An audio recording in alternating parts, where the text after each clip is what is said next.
So we've been on step 11 for a little while, and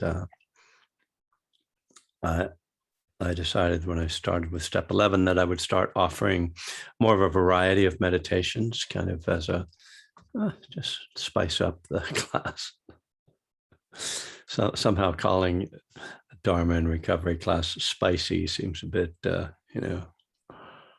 hyperbolic. In any case, we've done some good. People really seem to like what was the one that people liked? Oh, the Budo. We did Budo, which is a mantra that's used in the Thai forest tradition. And so tonight I'm actually drawing from a book that I did not write. There's very few books that I didn't write. I wrote most of them. But this is from Ayakema. This is a very old copy of this book because it is falling apart. But it's a really good book. I should get a new copy. It's called When the Iron Eagle Flies, which is a reference to a Tibetan prophecy that when the iron eagle flies, Buddhism will go to the land of the red people or something like that. She explains it in the opening. In any case, this is a loving kindness meditation that I particularly like. And it doesn't use phrases, which is one of the reasons I like it. I don't love sometimes I use them, but I like to do loving kindness more as a visualization and as it says in the sutta on loving kindness, radiating. So this gets to be kind of a radiating practice. So I hope you like it. And I'm just going to really read it, but pretty much I might improvise a little bit. So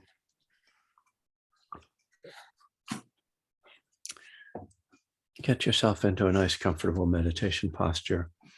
You don't need to look at me for sure. You can close your eyes or maybe just lower your gaze.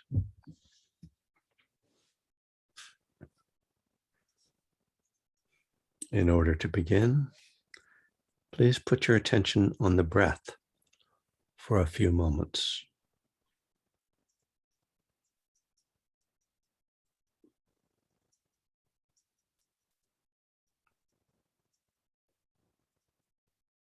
Imagine that you have a beautiful lotus flower growing in your heart, and it is opening all its petals until it is fully open.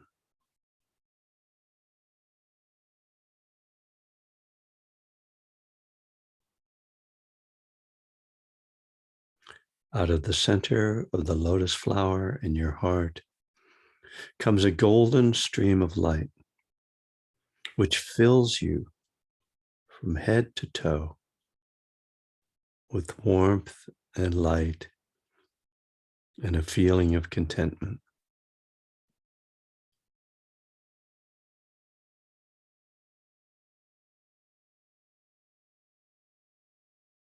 It surrounds you with the feeling of loving kindness and well-being.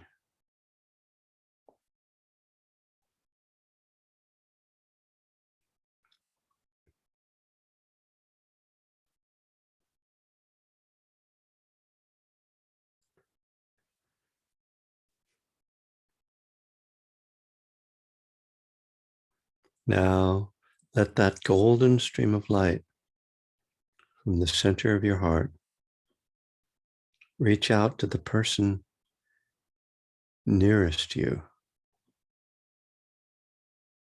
wherever you are and wherever they are, and fill them with warmth and light and contentment.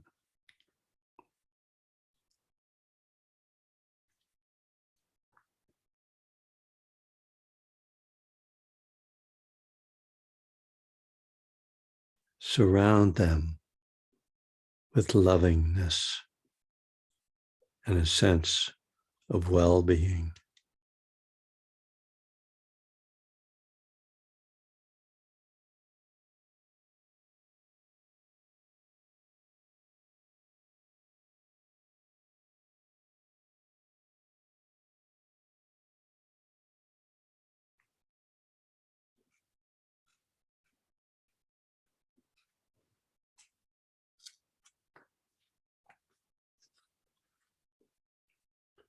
Now, open your heart wider. Enlarge this golden stream of light so that it can reach out to everyone in this group and fill them, each of them, with warmth and light and a feeling of contentment.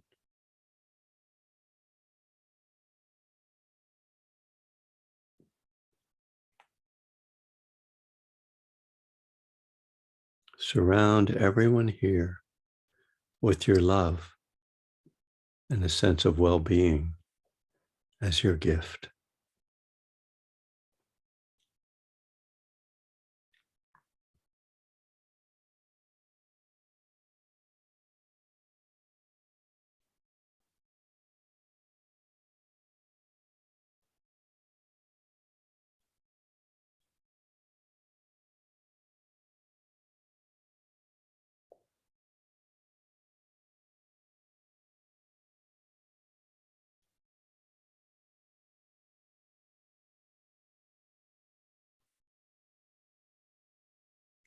Now think of your teachers, whether they are still alive or not, and let the golden stream of light from the center of your heart reach out to them and fill them with warmth and light and joy.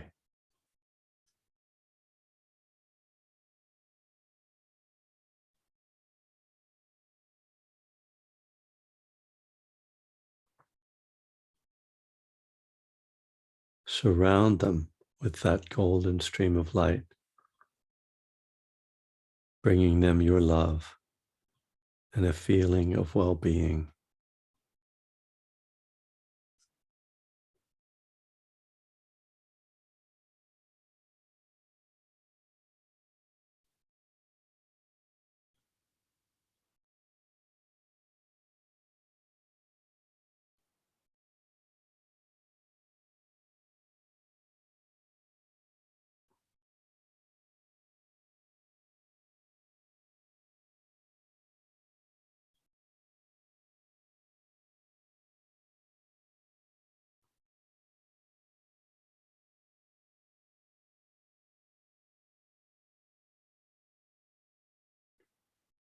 Think of those people who are nearest and dearest to you.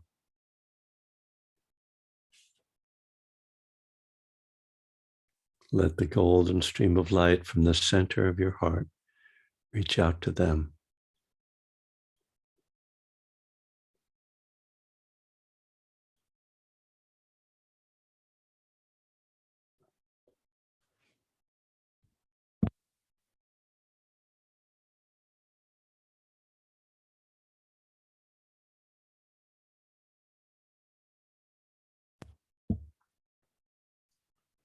Fill them with your love. Give them warmth and light, and surround them with a sense of well-being without expecting them to return the same to you.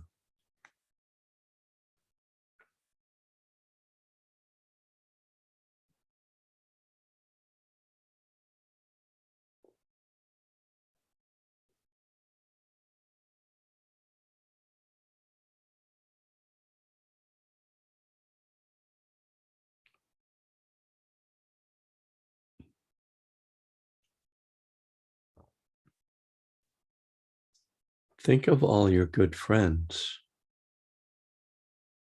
Let the golden stream of light from the center of your heart reach out to all of them. Fill them with the sincerity of your friendship, with your warmth.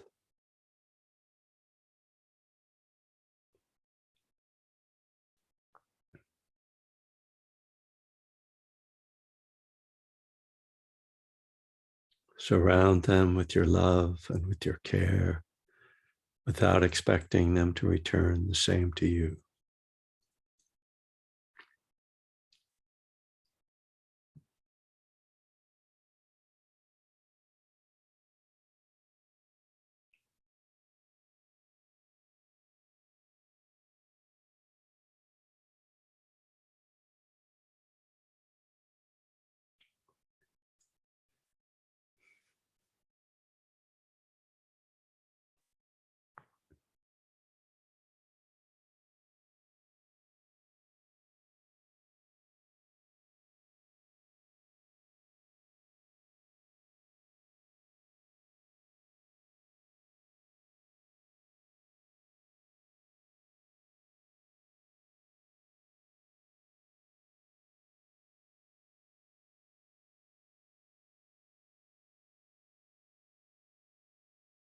Think of all those people whom you meet now and then, whether you know them or not, neighbors, people at work, people in the street, in the shops, people you meet while traveling.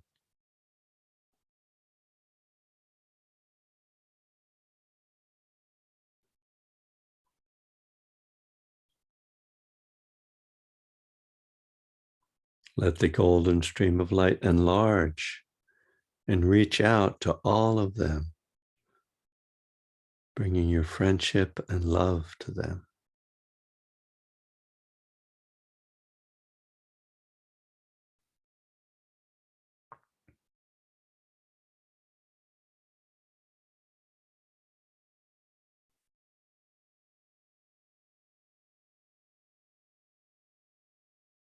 Surround them with your care and concern, making them a real part of your life, which they actually are.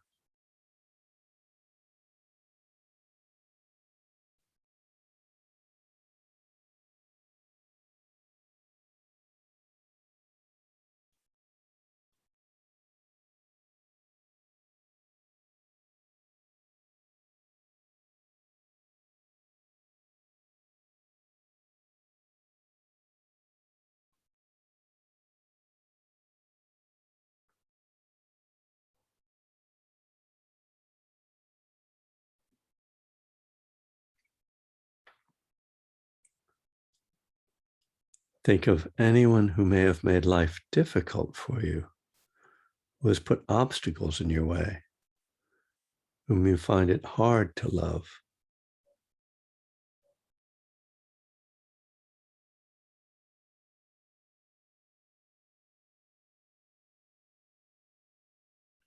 Think of that person as your teacher.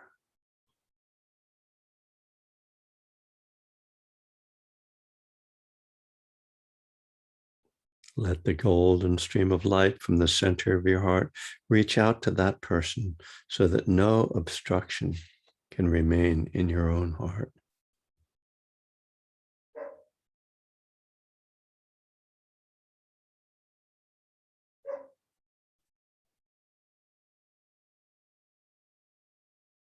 Fill them with gratitude for this opportunity of learning, with your acceptance and forgiveness.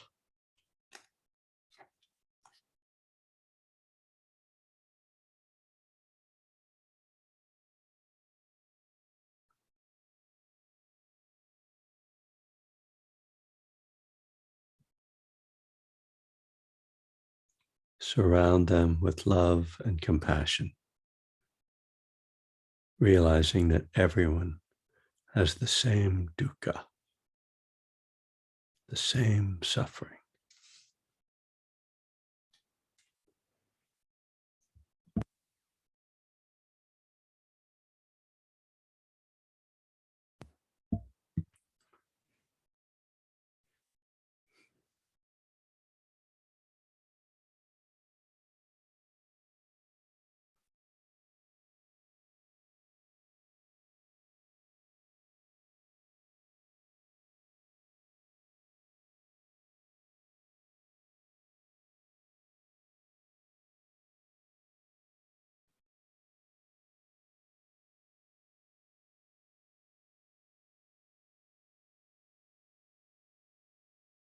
Think of all the people in the town where you live.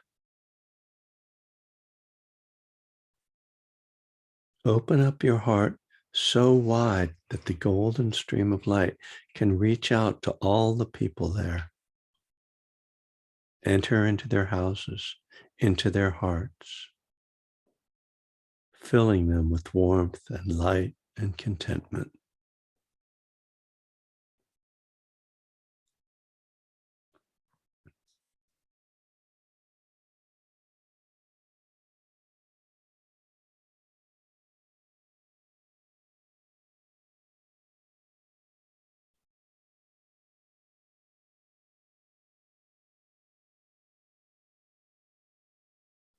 Surround them with your love and compassion, making them all part of your life, part of your heart.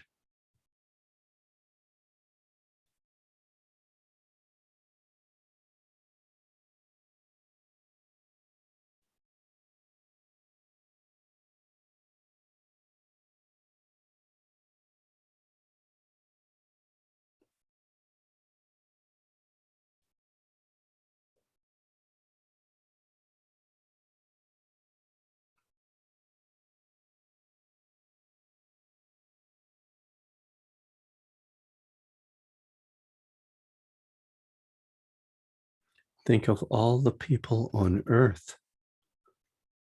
Open up your heart even wider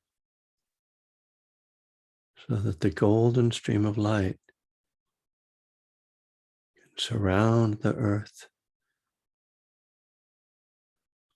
surround each individual on this vast planet, filling them with warmth and light and contentment, surrounding them with love and compassion.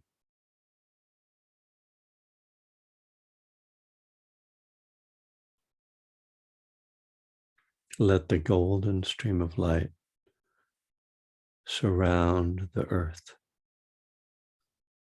and radiate outwards into space, vast, limitless space, filled with the golden light of loving kindness.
Now turn your attention back to yourself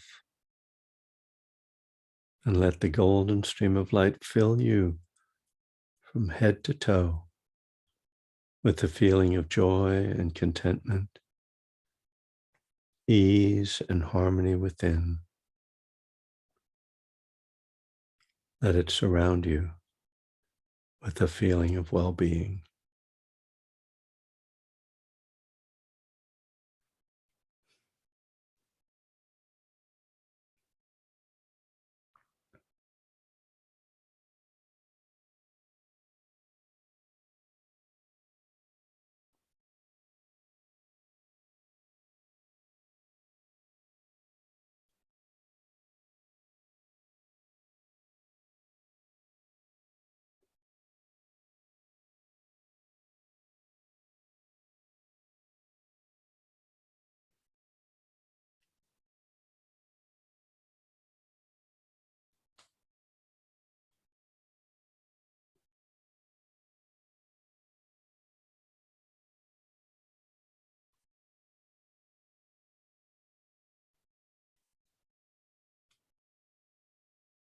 Now let the golden stream of light go back inside the lotus flower, which closes its petals.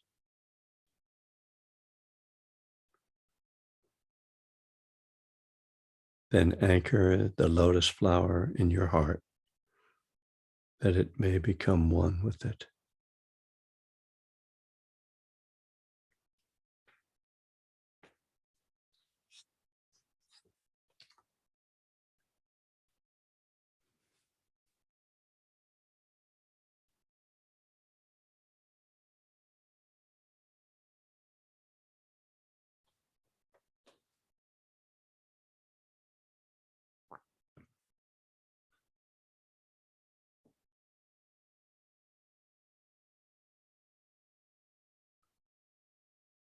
May all beings be happy.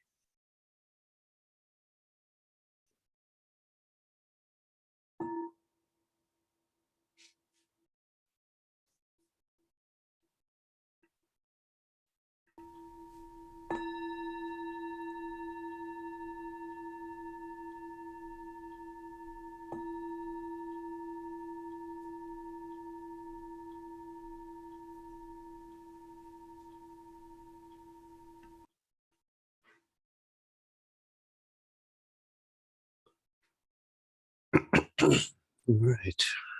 Thank you for listening, participating. And you can sort of, adapt that to your own sort of needs or whatever works for you.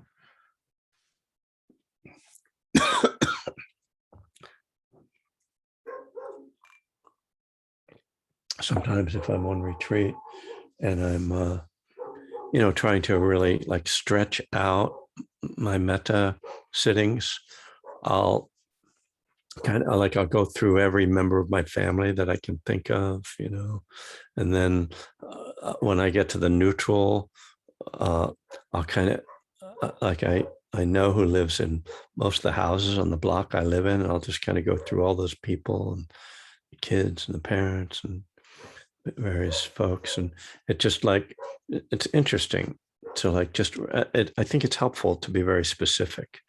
I mean, I also really like to just radiate out to the planet, or to space, but it can also like when you're kind of building up to that, and it helps the concentration to focus on, to bring some particular person to mind, and just for a few breaths, not for a long time, but just long enough to kind of like, okay, there they are, and to feel it, and then think of someone else, and you kind of get into a flow so that you're it helps you to stay concentrated by intentionally moving through people. It's one of the ways to approach concentration. That I remember one monk who taught a practice of moving through the body, not like a body scan, but kind of going, sort of hopping to different points in the body. Again, this idea of kind of very specifically directing the mind to certain places for brief moments of time, so that you're kind of, rather than just sitting and I'm kind of with the breath and then I space out, you're very much like with it. You're just following it like moment by moment. It's one of the ways to kind of settle the mind. And then once it gets settled, you can sit in a more kind of spacious awareness. But it's good to have like a task that you put the mind to. It's one of the reasons why visualization in general can be helpful. In Tibetan practice, they do things where the tankas, they learn to visualize and almost like paint the tanka in their own mind, and each little detail of it, in that it forces you to like really stay focused. So I hope that was helpful.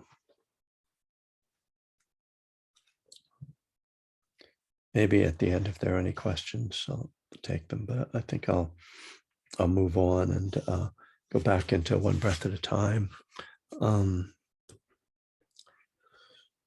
As I said, step 11, and the place we came to is a section on page 227 called contact. And it's September 2002, Green Gulch Farm. And so I tell a little bit of a story about being on a day-long retreat at the Green Gulch, which is part of the San Francisco Zen Center. It's there. I'm looking at what I say here, the Marin County Zen community.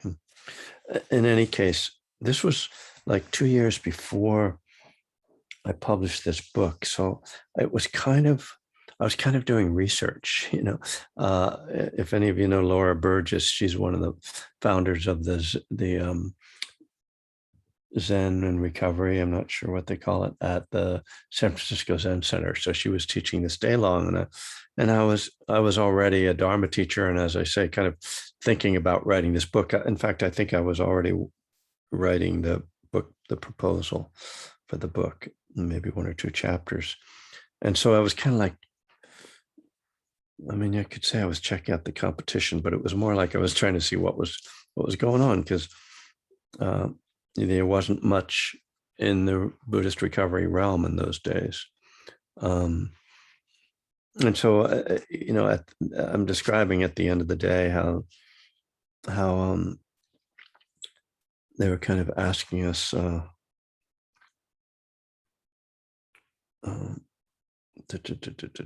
just to share, I guess.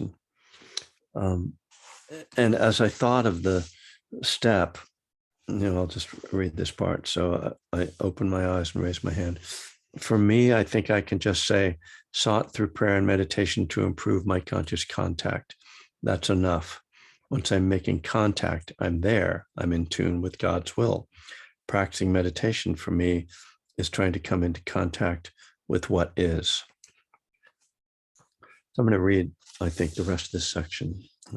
This idea of conscious contact. So just to remind everybody that the step 11 says we sought through prayer and meditation to improve our conscious contact with God as we understood him, praying only for knowledge of his will for us and the power to carry that out. So that's obviously the reference, that the conscious contact.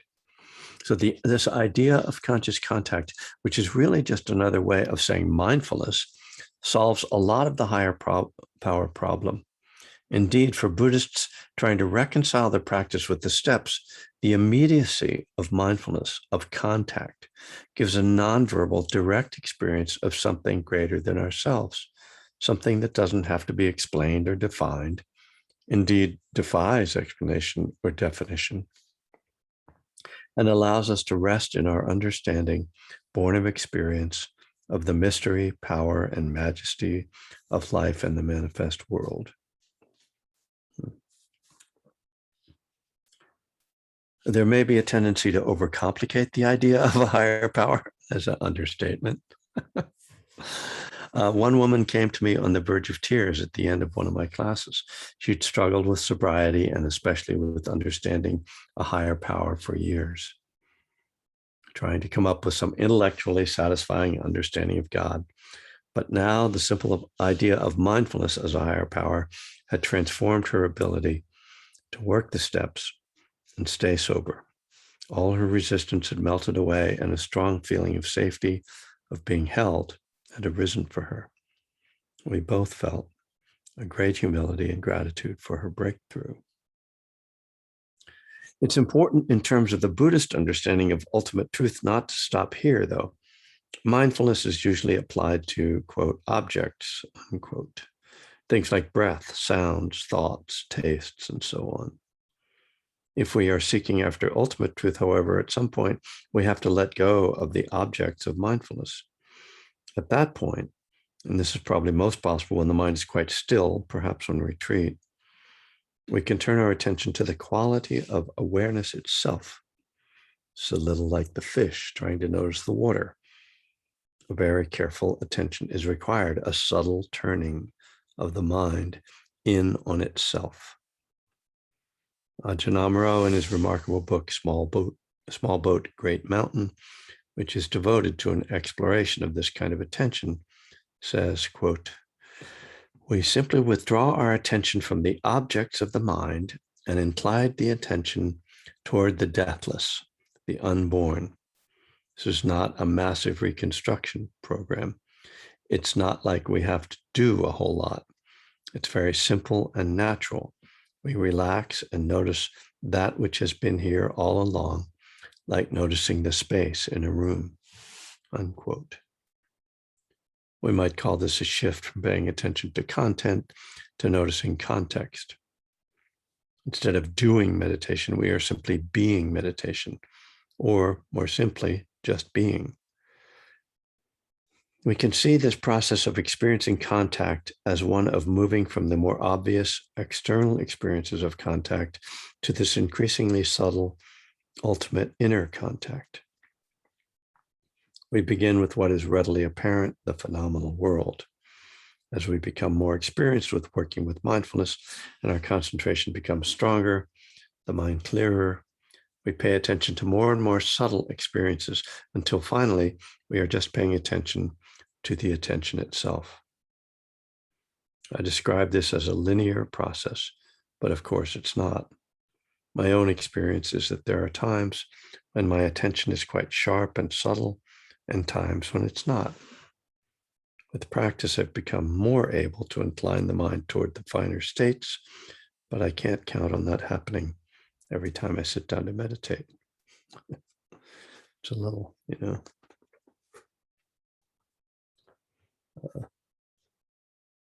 attempt to make sure people don't get too caught up in this. It's interesting that Ajahn Amaro says,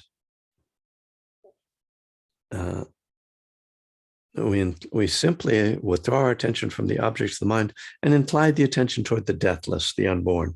This is not a massive reconstruction program. Well, I guess it's not a reconstruction program. It's more of a deconstruction program. But it's saying that we simply turn the attention toward the deathless. It seems a bit, I don't know, not. It seems a little more challenging than he makes it sound. It's quite a little section there, isn't it? I'm not sure I want to defend everything that's written there at this point, 19 years after the fact of the experience, but it's interesting. So there you are. That certainly must be enough stimulation for people to participate based on that. A question or a comment or anything at all.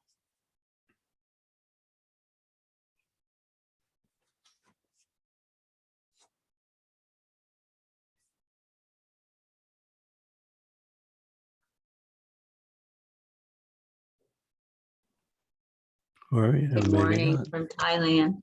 Aha. Nothing worse than sitting at a meeting waiting for a comment and there's dead silence. So it's all right. We're used to it though. We're meditators, so we like silence. I really enjoyed the style of the meditation that you offered today, and it's one that seems so similar to the prayers that I do every day. I was pretty resistant to the third step prayer when I first got sober. So I was searching for something that would encompass the same qualities. And I put together, a little prayer based on metta, and that's still what I use. So yesterday I was in a regular meeting that we have here on Samui, and there was a visitor from Hong Kong, and she said, okay, she said, I've been to 7 meetings in like the last 2 weeks, and they've all been about step 11. And when I logged on this morning, you said, we're going to talk about step 11. It's like, I need to be paying attention because meditation keeps coming up again and again and again. And that's what the meeting was about yesterday here. So thank you for being here as the reminder that there are many ways to to do this and to stay sober. Yeah. Thank you for being here.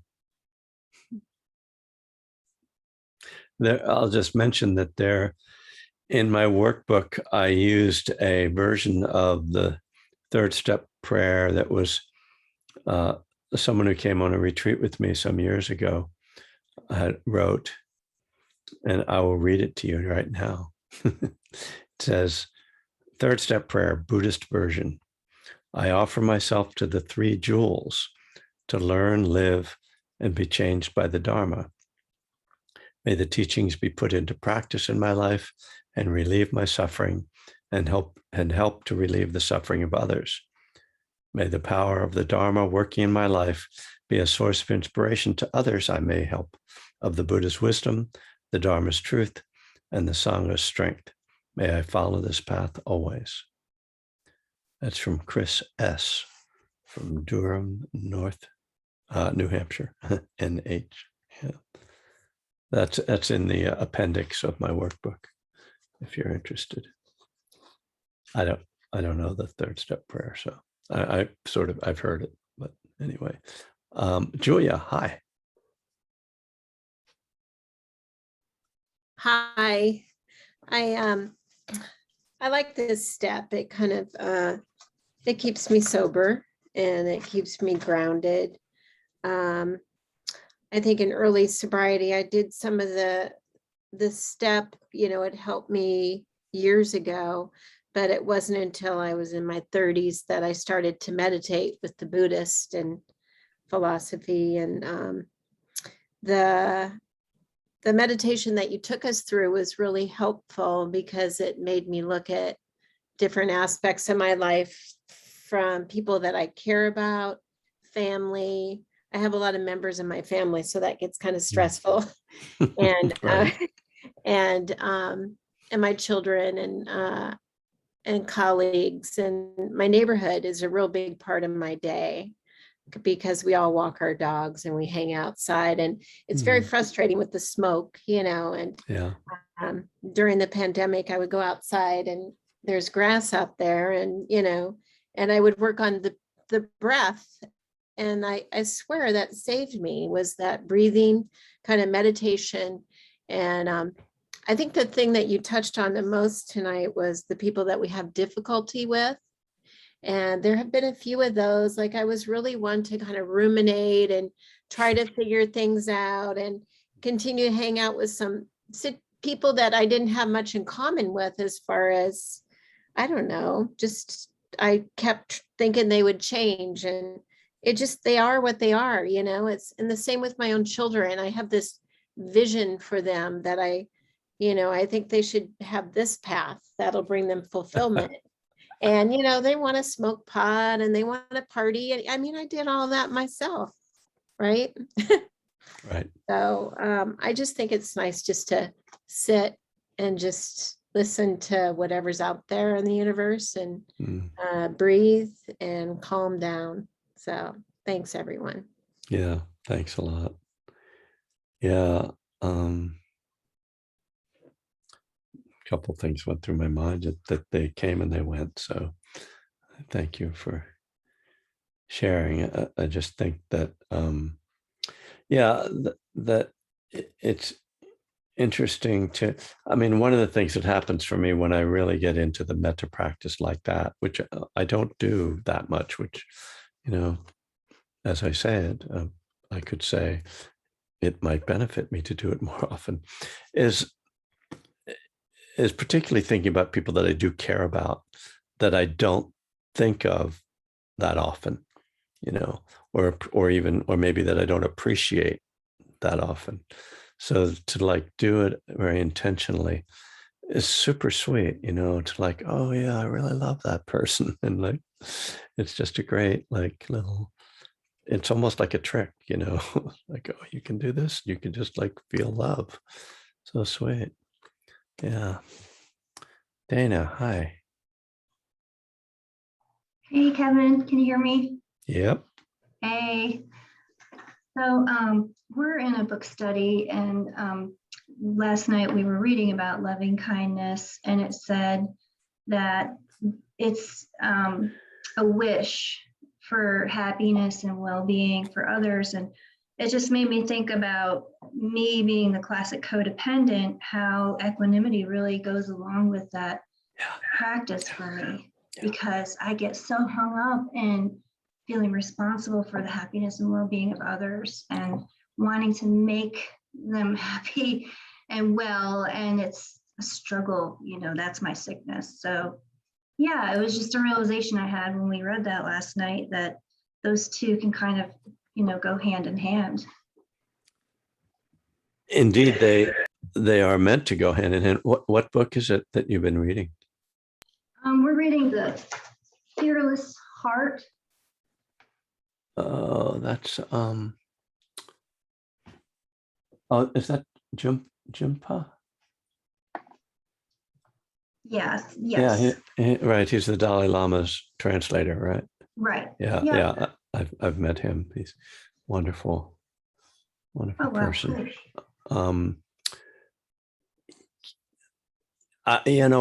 It's a really, really important point, Dana. I'm glad you brought it up, because indeed, if we are not careful, when we practice loving kindness or compassion, particularly those two, we can get caught up in moving from wishing to wanting, right? Moving from like offering to trying to shove it down, or needing, and needing it to be that way. And so indeed, equanimity, as you probably know, is the fourth of the Brahma Viharas. So the four Brahma Viharas: loving kindness, compassion, sympathetic joy, and equanimity. So loving kindness is simply the wish for people to be happy. Compassion is the wish for people to be free from suffering. So it particularly is directed toward people who are suffering. Sympathetic joy, or mudita, is directed towards people who are already happy and kind of feeling that joy with them, hoping that their joy increases. Really, it's like the opposite of jealousy, And so we can feel how each of those is a wish and can kind of trigger us. And equanimity says, after all of that, after may you be happy, may you be peaceful, may you be free from suffering, may your joy increase, all that. Equanimity says, everyone is the owner of their own karma. Their happiness or unhappiness depends upon their actions, not upon my wishes for them. So it's specifically that term, right? Not upon my wishes for them. It's a great reminder. And it can work for me. I actually find myself applying that particularly towards people that I actually use it towards difficult people a lot, who seem happy. And I think they shouldn't be happy. Like they're so bad, and they do all these bad things, or they're greedy, or they're destructive, or whatever. And then I just remember, they are the owners of their karma, And so no matter if they look happy and it looks like everything's great, if they are acting unskillfully, there will be karmic consequences. So either way, it's definitely just about remembering that, I am the owner of my karma. You are the owner of your karma. I can wish for you to be happy, but I can't make you happy. It's interesting, the whole idea of like wanting to make someone else feel differently. Like the first thing, as I think about that, I think I can't even make myself feel differently. And I'm in here with me. Like I can't control how I feel. How do I think I'm going to control how you feel? It's just, whoa, right. That's not going to happen. So let go of that. But yeah, it's painful. So then, it's painful to watch people that you love be in pain or making bad choices, or what we would consider, unskillful choices. So then the equanimity is really about holding our own emotions. It's about not the idea, oh, you are gonna, I can't control you. It's, oh, this is how it feels to wish that I could control you. This is dukkha, and I practice mindfulness. And a big part of practicing mindfulness to me is being mindful of what I'm feeling and holding my own feeling with loving kindness, holding it with a balanced heart, non-reactive, like, oh, I'm okay. I might not like the way I feel, but I'm okay. And that just okayness to me kind of gently has a way of kind of moving me toward equanimity.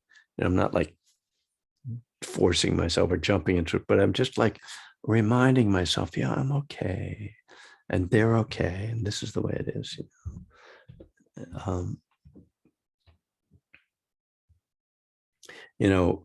I was listening to Ajahn Sumedho the other day, and I'm going to put his name in here. If you don't know him, he's one of the senior monks in the Thai forest tradition, who's an American monk. He's in his 80s now. He's got this deep, full voice. He's about 6'5" and built this huge chest. He is famous for using the phrase, "It's like this." And it's just his kind of statement of equanimity. It's just like it's the way things are, this experience. There's no word, and he's pointing us away from words, right? He's pointing us away from defining or naming, and just saying it's like this, but I think for me, behind that is this attitude of equanimity, of acceptance. And and I would say that acceptance in the 12-step world is kind of the corollary to equanimity in the Buddhist world. It's equanimity. I would say, I guess we could say equanimity brings acceptance, or it manifests as acceptance, right? Now, of course, acceptance is a tricky term too, because we have to be careful. We're not, it's not that we're accepting, oh, things are like this, so that's the way it is, I can't do anything about it. It's that we are seeing what reality is, and then trying to act wisely out of that seeing, rather than reacting in a condition out of our conditioned tendencies. Very a subtle and huge difference between the two. Yeah. Thank you. Other thoughts or comments, questions? Abigail, hello. Have you sent the smoke from Oregon down to us now? So No, we no, it's your smoke, not our smoke. Oh, I see how it is. Well, Southern Oregon, yes, indeed. We've been very, very fortunate up here. I just want to put in a little plug. Whenever we do the loving kindness meditation, and the words radiating kindness, I think of it in your song. Ah, yes. And the tune, and it's just wonderful. I'm not going to sing it, but you may. It just carries it in that flowing way that really helps the idea of radiating. Yeah. And when my sister, just about a year ago, my sister died, and she was on the East Coast, and of course I couldn't be there, which I was grateful for. I didn't want to be there, but I felt like I should be there, but I didn't want to be there. Right. But I was on the phone with her. The nurse would put the phone to her ear. She wasn't talking at that point.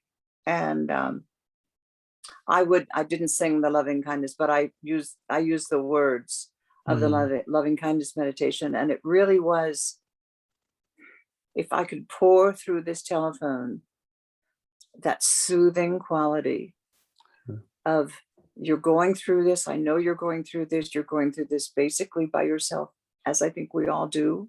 Yeah. And may you be free from suffering. And those were the last words I said to her. Wow. Well, that's beautiful. And, you know, that's a gift you gave her. So, The gift you gave me that I was able to give her. yeah. Thank And the Buddha, we'll give full credit to the Buddha. But you. yeah, but thank you. You know, I feel that way when I sing that song, and when I'm really into it, I feel like I'm being lifted up to it. It was you know, when music works, as you know, it just has that special quality that's beyond the words. It creates a feeling, and when the words and the music fit together like that, whew, it just, yeah, it's an interesting, and you know, you can analyze it. I can talk about the chord progression and the melodic movement, but yeah, I have a great love for that as well. Thank you. Thank you. And you know, I think Heather Sundberg, I think you might know, uh, used to talk about how, and people have told me that, like, the song gets in their head and then they find themselves singing it to themselves, and then they realize, oh, they're saying the loving kindness sutta to themselves, and what a good helpful thing that is to, you know, because most songs you get in your head, it's like, you know, I love her, she loves me, you know, blah blah, and you're like, why am I singing this stupid song? And then you find yourself like, oh, radiating kindness over the entire world, spreading upwards to the skies. It's like, oh, this is good. While I'm cleaning the house, I can be doing the Metta Sutta. So it's good. I mean, that is, you know, my purpose actually in writing that song was, yeah, to make it, like, make those words like more accessible, because the way the monks chant it, it doesn't have a lot of melody. I mean, it's still really powerful, obviously, and there is sort of a power, kind of like Gregorian chant, when it's just like 2 or 3 notes that I love as well. In fact, maybe you know, I have the Metta Sutta around here, and I know I should have it memorized. I have it almost memorized. I'll chant it for us before we go. Just chant the Metta Sutta, and I might miss a word or two, but hopefully you'll forgive me. So just to close, I just, you know, make this a meditation, just listening. These are the words of the Buddha on loving kindness. This is what should be done by one who is skilled in goodness and who knows the path of peace. Let them be able and upright, straightforward and gentle in speech, humble and not conceited, contented and easily satisfied, straightforward in duty and frugal in their ways, peaceful and calm and wise and skillful, not proud and demanding in nature.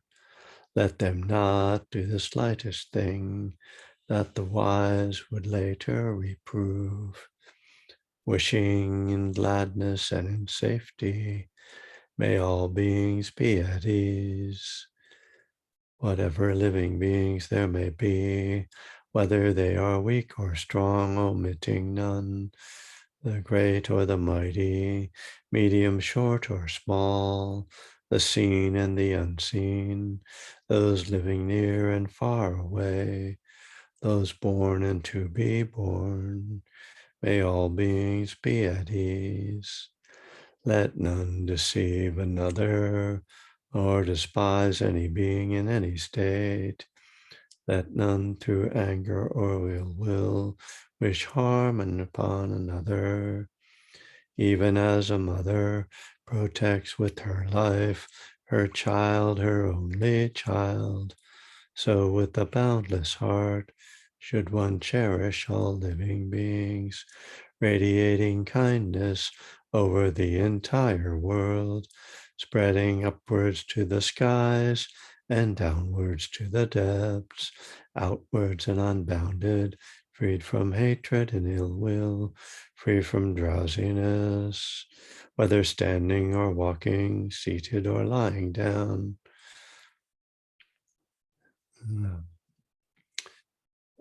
One should sustain this recollection. This is said to be the sublime abiding by not holding to fixed views, the pure-hearted one, having clarity of vision, being freed from all sense desires, is not born again into this world.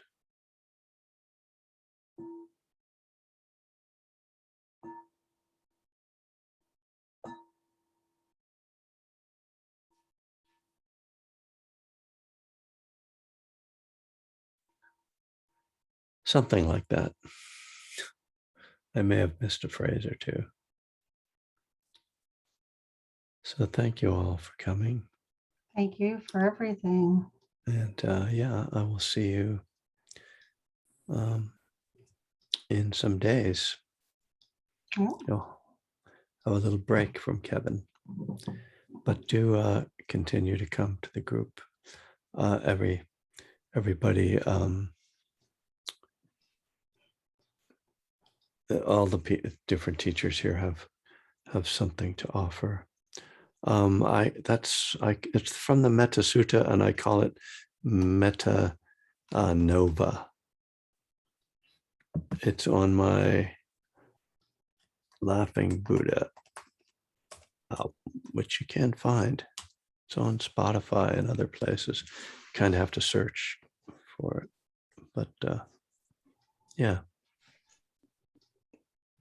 So thanks all. Thank you. Be well. Stay safe.